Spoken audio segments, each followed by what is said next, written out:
In the headlines, Supreme Court grants local government financial autonomy. Bayelsa community cries out over massive oil spill as communities protest destruction of farmlands. Jalingo residents decry surge in prices of perishable goods. And on the foreign scene, 11 people killed in Philippine road crash. Good afternoon and welcome to the news update on Trust Television. I am Aisha Salihu. Thank you so much for joining us, and now the news in detail. The Supreme Court on Thursday declared that it is unconstitutional for state governors to hold on to funds meant for local government administrations. In its lead judgment, read by Justice Emmanuel Agim, the Apex Court observed that the refusal of state government on financial autonomy for local governments has gone on for over 2 decades. Justice Agim noted that the 774 local government councils in the country should manage their funds themselves. He dismissed the preliminary objections of the defendants, who are the state governors. In the suit filed by the Attorney General of the Federation, Lateef Fagbemi, the federal government sought an order preventing the governors from arbitrarily dissolving democratically elected councils. The suit by the AGF was on 27 grounds. Justice Agim said the AGF has the right to institute the suit and protect the Constitution. The Apex Court consequently directed that local government allocation from the Federation account should be paid directly to them henceforth.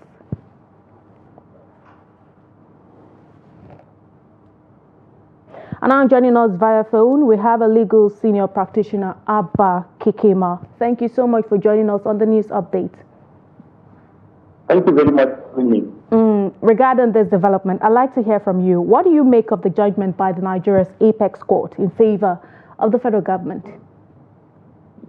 I think the decision of the Supreme Court today has issues, but now with respect to the autonomy, the financial autonomy of the local government.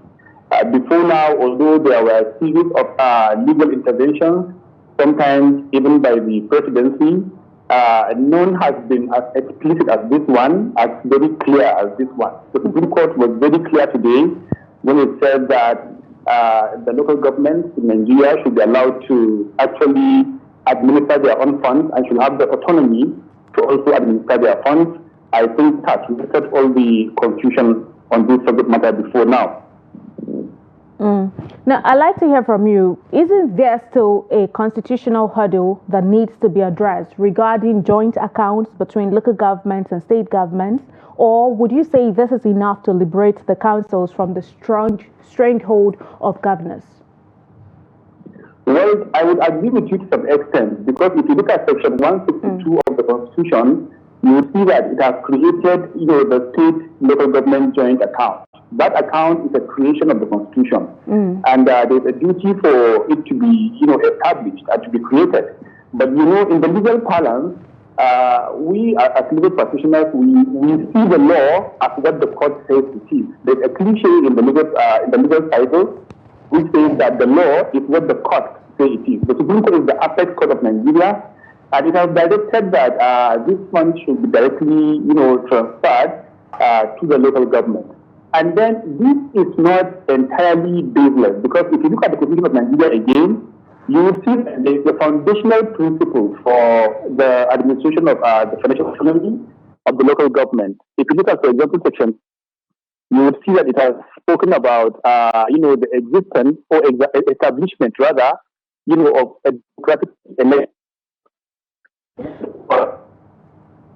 Okay, I hear you. System if you do not have financial autonomy. So the crux of independence, which the court reiterated today, is actually financial autonomy, and it is that the court has pronounced that these local governments are independent and that they should be allowed to independently administer their funds. So, although there appears to be some kind of conflict, the Supreme Court of Nigeria is the last court, is the apex court of the land, and it is unambiguous and unequivocal that these local governments should be allowed to administer their funds.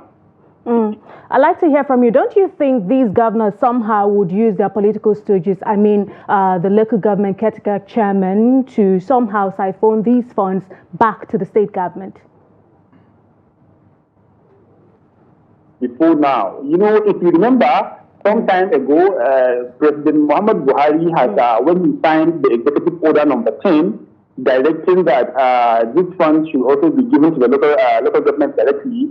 You remember the state government jointly went to court and challenged that executive order. Yeah. And even before the verdict came out, what they used to do was that the money would be sent directly to the local government, and then the local government, because they are entirely managed and stifled by the state government, they would now carry back this money back to the state government. And this has been the practice. It's no longer news. It's no longer anything like hidden. Sometimes they will just send them the money for the record purposes, and then the local government will have their way of returning and recycling those monies back to the state government. And that has partly to do with, lack of the autonomy for the local government to administer their own, administrative structures. By this I mean, if you look at the issue of employment, appointments, even the issue of election of local government officials, both appointed and elected, it is dominated entirely by state government. And this is why the local governments do not have the guts, they need to actually stand on their feet and reject and resist some of these instructions coming from the state government. Okay. Thank you so much for your insights and perspectives on the Supreme Court verdict over the local government autonomy. Thank you so much. There we had Abba Kekema, an Esquire senior practitioner from Kano. Thank you so much for your insights. And away from that, the Federal Executive Council on Wednesday stepped down memoranda for some major projects that require additional funding, especially projects under the purview of the Ministry of Works. The Minister of Information and National Orientation, Mohammed Idris, disclosed this after the meeting presided by President Bola Tinubu at the State House, Abuja. The report. According to Idris, projects affected are those that were inherited from past administrations, which require augmentation. He said President Tinubu has directed a thorough examination of these projects to ensure probity, proficiency and diligence in their execution, adding that the review will be discussed further in the next FEC meeting. The Minister of Works has been directed to work with the Honorable Minister of Budget and Economic Planning and the Minister of Finance to look at those projects again and bring them in line strictly with budgetary provisions. Where there is the necessity of additional funding, this will be brought back to the Federal Executive Council meeting next time for further deliberation. The council also on Wednesday decided to revamp the National Council on Procurement, which has been ineffective in the past 17 years. Idris announced that a bill to strengthen the council has been sent to the National Assembly and has passed its first reading in the House of Representatives. He explained that the aim of this is to establish a robust procurement council that will enforce financial discipline and scrutinize all aspects of procurement, aligning with President Tinubu's vision. The whole idea is to ensure that we have a robust National Council of Procurement that will continue to look at all aspects of procurement in line with the vision and to bring every project into the fiscal discipline, financial discipline that Mr. President is always talking about. On his part, Attorney General of the Federation and Minister of Justice Lateef Fagbemi San stressed that the review of the 17-year-old Procurement Act was long overdue and assured that a new Procurement Act will be ready for use by the federal ministries, departments and agencies in no distant future. Mr. President directed that a good basis for performance, especially when it comes to infrastructural development, is to ensure that we have a solid Procurement Act in order to avoid corruption and also stem the tide of abandoned projects. President Bola Tinubu also swore in 8 federal permanent secretaries. The Coalition of Northern Muslim Youth Preachers says the Sultanate is a symbol of the Nigerian Muslim, which must be safeguarded by all Muslims in the country. To this end, they are calling on politicians in the north to respect the sanctity of the Caliphate as it represents Islam in the country. They made their position on the Sultanate known at a meeting in Kaduna. The report. The relationship between the Sultanate and the state government has been sour recently over alleged power tussle between the Sultanate and the state government. The tussle began when the state announced a move to strip the Sultan of the powers to appoint and dethrone district heads. Since then, the matter has continued to generate reactions, especially within the Muslim community. In Kaduna, these young preachers met to brainstorm on the issue. They believe that the image of the Sultanate and its sanctity must be protected as it represents the symbol and unity of Muslims in the country.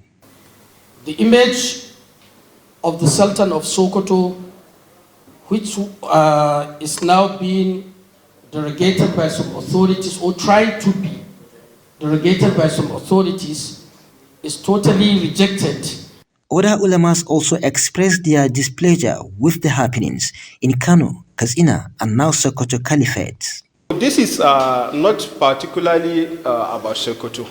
I'm talking about entire northern governors that they are trying to attack those palaces, like what is happening now in Kano, and something came out about Katsina, and even this about Sokoto. So all in general, please, they should take out their politics out of these palaces. That is our call. This is a very great unfortunate to the northern governors. People are suffering for what to eat, and then people cannot sleep in their houses. Many children are moving helter-skelter, no school, no education for them. Instead of them to concentrate for what can develop their side, their state, and the continent, they are playing politics. I see no benefit for them to go to the palace and trying to condemn or mitigate their powers. I see no benefit for the citizens. And touching Sultanic Council to the Muslims, not only in Nigeria, even in the whole world, is a slap to our faces. The clerics call for the sustenance of the independence of the Sultan's seat at all costs. Most of us travel to different countries. We witness so many nations. We know developments and we know little about the leadership system. But this is playing with people intelligence. Emirate problem in Kano that we are even having 2 emirs. Even the emirs is just like they are disgracing us. We want the Sultanic Council to be independent in Muslims leadership. That no politician have right to do anything on it. Trying to call the attention of our political authorities to consider that position of the Sultan as a supreme and a high exalted position of the Muslim Ummah in this country. Islamic preachers from different parts of the northern region who attended the meeting cautioned political leaders against ridiculing the Sultanate. At the end of the meeting, the leader of the preachers, Musa Yusuf, while reading the group's resolutions, appealed to federal government to recognize the roles of traditional rulers in the nation's constitution. Bella Musa, Trust TV News, Kaduna.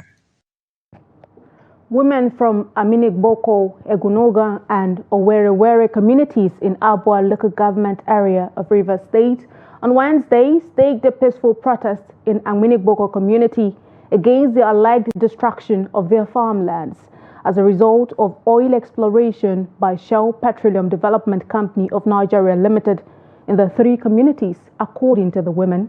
Despite being host communities to the company, they lack basic amenities like potable water, electricity, as well as healthcare facilities, adding that their situation has been worsened by the destruction of farmlands through oil spills. Trust TV's Friday Mobowe Peter has more. The women during the protest lamented that their means of livelihood have been destroyed as they can no longer work on their farmlands due to oil spillage. They call on the state government as well as Shell Petroleum Development Company Limited to come to their aid. See, waiting all my sweat I plan for my children to pay their school fees, but look at how water don't destroy everything finish. If I put this cassava now, nothing day inside. Don't rotten finish. Make the concert to loss. Make the concert to loss for waiting lost. Prepare. The thing when that happen here be say, Shell don't wish us well. They don't block the canal. They don't block the flow of water. We have water used to flow to the river, and now the water is flowing back to our farms. Hunger, you can see. Oh, you can see. The farm, the cassava don't rotten. It never reach up roots. And it don't rotten. Cocoa, everything, granite, plantain, everything. It don't rotten finish. That is why we are here crying the Shell. Some of the protesters displayed the colored and polluted water they drink on a daily basis, lamenting that despite the adverse implication on their health, they have no other options due to the lack of potable water. We don't even benefit, even the light, nothing we see. Water, nothing. And now, even the farm that we are doing to get something to eat, nothing we benefit. Now water don't come cover everything, spoil all our farms. Water, they don't already pollute the water. The water no good again. The oil don't spoil the water. So now, we just manage it. Anybody where they pregnant, if you want deliver, now for native we they go. Because we not get hospital. I go work for farm. The water don't spoil. The oil don't spoil the cassava freeze. I don't know how I go do. All my body don't finish because for work. I no get money. I no get light. I no get everything. All my body don't go down. So now I make they cry God. May God give me with my village. Make it a sell. God give me the what they find and with my people, with my children and the war. See the water. See the water. Oil don't spoil them. See the water. Some of the protesters carried different placards with inscriptions like "Shell come and pay us damages for crops," among others. From Aminikbuku community, Friday, Ebimobowe Peter, Trust TV News. Moving on to more stories. Stakeholders in the civil society space in Osun State have called for the speedy prosecution of perpetrators of sexual and gender-based violence in the state to serve as deterrent to others. The call follows the rampant cases of abuse and violence against women, particularly girls and women with disabilities. Hamido Yegbade files in this report. Despite the enactment of the Violence Against Persons Prohibition Law, women in Osun State are still experiencing sexual and gender-based violence, among them women and girls with disabilities. Most of our women and girls in disability community, the way men are harassing them is very rampant. Because if you see some of our girls, even our women that are married, they are the husband that are using them the way that is not supposed to be. Because that is the cases that they are bringing to the community to us, that they are beating them, even rape some of our girls because of their challenges that they have. So all those men, the so-called able men, they are using that opportunity to rape them. Because of stigmatization and the attitude of person towards person with a disability when we talk about women and children, because some people misuse, abuse them and molest them. Girls, ladies with disability, I keep saying, we do not know how all of us will end our lives. So why must we endanger the lives of others? The rampant cases of sexual and gender-based violence in the state warranted the setting up of a community task force to prevent the menace on one hand and ensure prompt response to women and girls with disabilities who are abused.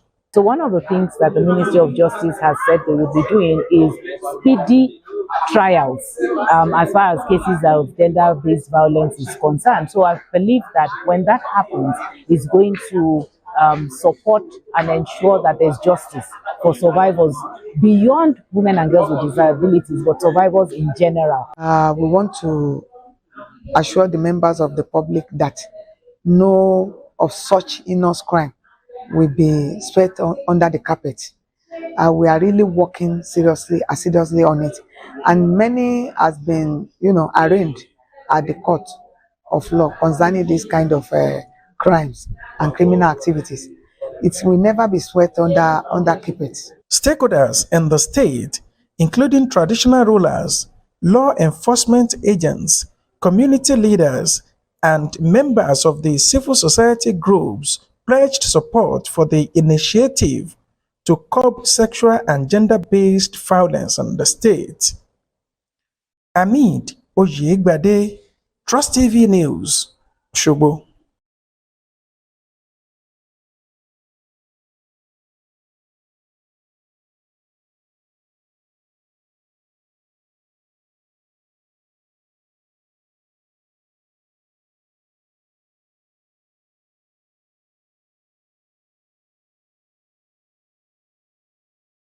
In Jalingo is one of the satellite markets located in Turaki, a ward of the Taraba state capital where perishable goods are brought in from within and outside the state over the years.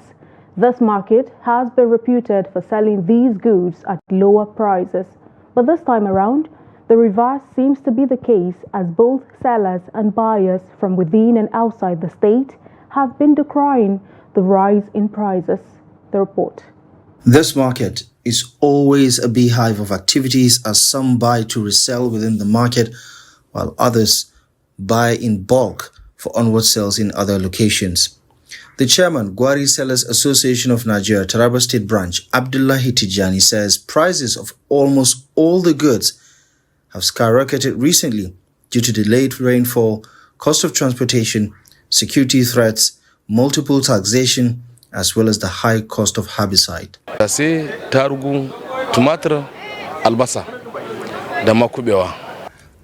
at Gwari Market.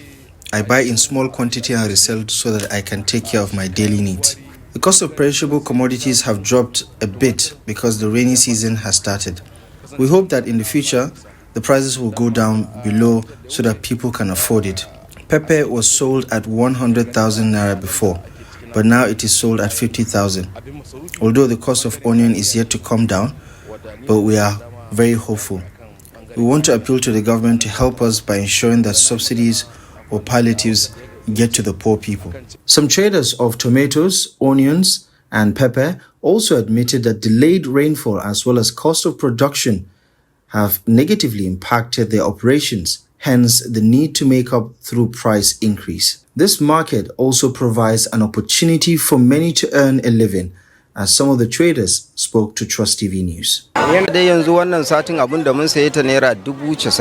The cost of vegetable has increased because of low yields from our farms. These perishable items have become scarce, so the prices have increased because demand is still high. Before, we used to get the produce from Bauchi and Yola, but because of the shortages of the rainfall, they have become scarce. But the rain has started now, so we are very hopeful of the future. The major reason for the high cost of these perishable items is cost of transportation. On the side of the customers, they don't buy as much as they normally do because of the general hardship in the country, and we hope to see things improve in the near future. The word we want now is food stuff. All ingredients now have reduced more, but our problem now for food stuff to go down, even though small, people are dying, people are crying because of hungry. The chairman, Jalingo Local Council, Aminu Jauro Hassan, confirmed that the new market under construction is almost 90% complete and promises to do more in order to boost economic activities across the council area. The government came with a vision and a mission of ensuring that at least it provides all the needed dividends of democracy to the teeming populace. And as a local government chairman who is saddled responsibilities of oversight, we also deem it fit that we should key into the working modalities of His Excellency to ensure that our people are supported on the area of their trades and then businesses. Traders as well as consumers called on relevant stakeholders to intensify efforts geared towards making the goods more accessible and affordable to Nigerians. On the foreign scene, 11 members of a family returning home from a wake died Thursday when their pickup truck collided with a passenger bus in northern Philippines, police said. The accident happened shortly after midnight at an intersection in Abalung municipality in Cagayan province. The Toyota Hilux carrying 14 people reached an intersection with a major highway and hit the bus, police said. Only 3 people in the pickup survived, Police Major Antonio Palato said. There were no fatalities on the passenger bus, but the driver and conductor were seriously hurt and 23 others suffered minor injuries. Deadly road accidents are common in the Philippines, where drivers frequently flout the rules and vehicles are often poorly maintained or overloaded.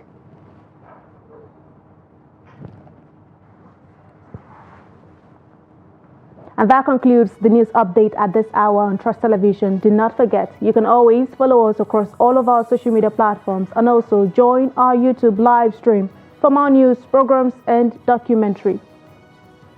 I am Aisha Salihu. Thank you so much for your time. Join us again